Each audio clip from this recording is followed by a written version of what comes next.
오늘 우리가 함께 볼 하나님의 말씀은 사도행전 12장 11절부터 16절까지 말씀입니다. 사도행전 12장 11절부터 16절까지 말씀을 제가 봉독합니다. 이에 베드로가 정신이 들어 이르되 내가 이제야 참으로 주께서 그의 천사를 보내어 나를 헤롯의 손과 유대 백성의 모든 기대에서 벗어나게 하신 줄 알겠노라 하여 깨닫고 마가라 하는 요한의 어머니 마리아의 집에 가니 여러 사람이 거기에 모여 기도하고 있더라. 베드로가 대문을 두드린데 로데라 하는 여자아이가 영접하러 나왔다가 베드로의 음성인 줄 알고 기뻐하여 문을 미처 열지 못하고 달려 들어가 말하되 베드로가 대문 밖에 섰더라 하니 그들이 말하되 내가 미쳤다 하나 여자아이는 힘써 말하되 참말이라 하니 그들이 말하되 그러면 그의 천사라 하더라. 베드로가 문 두드리기를 그치지 아니하니 그들이 문을 열어 베드로를 보고 놀라는지라. 아멘. 최근 들어 교회가 힘을 잃어간다는 이야기를 많이 듣습니다. 선배 목사님들의 이야기를 들어보면 한때는 교회 문만 열어도 사람들이 제 발로 찾아오던 시대가 있었다고 합니다. 지금과는 정반대죠. 저는 개척을 준비하면서 교회 자리를 몇 달 동안 찾아다녔는데 그 중에 어떤 사람은 교회가 혐오시설 아니냐라고 직접 저에게 말하는 사람도 있었습니다. 70년대를 시작으로 90년대 이르기까지 우리나라는 교회의 큰 부흥을 경험했습니다. 나라 인구의 4분의 1이 기독교라는 이야기가 들릴 정도였고 교회들이 참 많이 세워지던 시기였습니다. 지금 생각해보면 참 대단한 시기였구나라는 생각이 듭니다. 하지만 다른 한편으로는 조금 씁쓸하기도 합니다. 그렇게 많은 그리스도인들이 있었는데 우리가 살아가는 이 사회는 왜 더 좋아지지 않았을까? 발전을 했지만 정직해지진 않았습니다. 더 탐욕스러워졌습니다. 사람과 사람 사이가 단절되고 자살률이 급증하는 사회가 되었습니다. 이런 상황에서 교회의 숫자가 많아진 것을 과연 부흥이라고 할 수 있을까요? 교회가 커져갔던 시대를 지나 세상으로부터 반대당하고 어려움을 겪는 시대로 접어들다 보니 많은 사람들이 답답해하고 절망합니다. 그리고 부흥했던 때를 자꾸 되돌아보며 꿈을 꿉니다. 그런데 가만히 생각해 보면 교회는 원래 핍박받는, 고난받는 공동체였습니다. 세상이 기뻐하는 공동체가 아니라 세상을 깨트리며 충격을 주는 공동체이죠.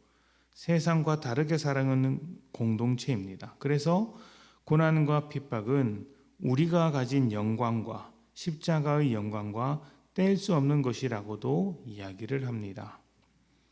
누가 고난을 좋아하겠습니까? 누가 반대받는 것을 기뻐하겠습니까?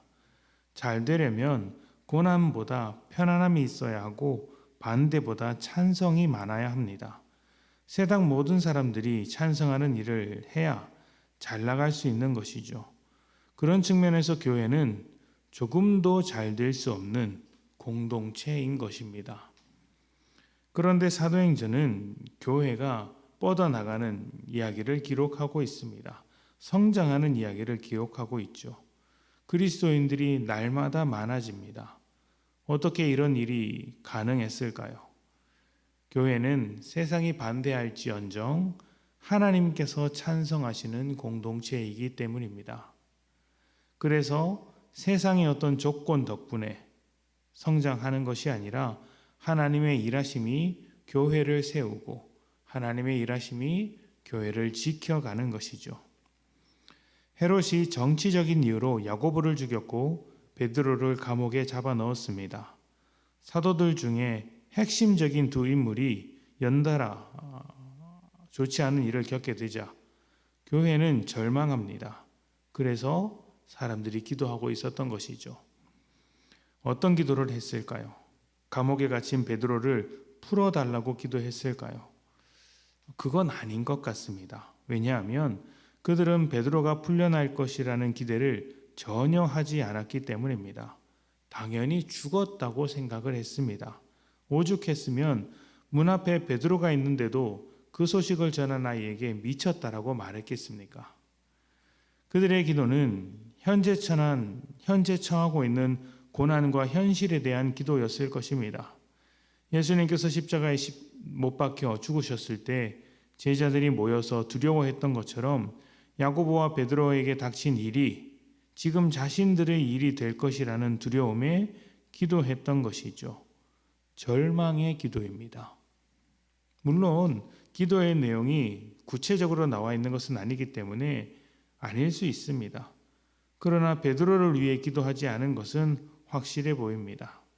그럼에도 살아 돌아온 베드로를 목격했고 하나님의 일하심이 그들에게 얼마나 위로가 되었는지, 하나님의 일하심이 어떤 것인지 깨닫게 되었던 것입니다. 교회는 하나님이 인도하십니다. 교회는 하나님이 세우십니다. 헤롯과 같은 세상의 방해가 있더라도 하나님은 방해받지 않습니다. 다만 하나님의 일하심은 우리가 다 이해하지 못하는 측면이 있어서 고난 중에서 일하시기도 하며 어려움 속에서도 일하시기도 합니다. 그렇다면 오늘 우리가 겪는 이 현실, 교회가 축소되는 것 같은 이 현실에서 우리가 가져야 할 태도는 무엇이겠습니까? 축소되고 줄어드는 현실을 보면서 낙담하고 두려워하는 것일까요? 아니면 여전히 살아계신 하나님을 바라보며 기도로서 우리의 주어진 삶, 우리가 살아가야 할 이 삶을 믿음으로 살아내는 것일까요? 겨자씨는 작지만 생명이기 때문에 큰 결실을 맺을 수 있습니다. 교회도 그렇죠.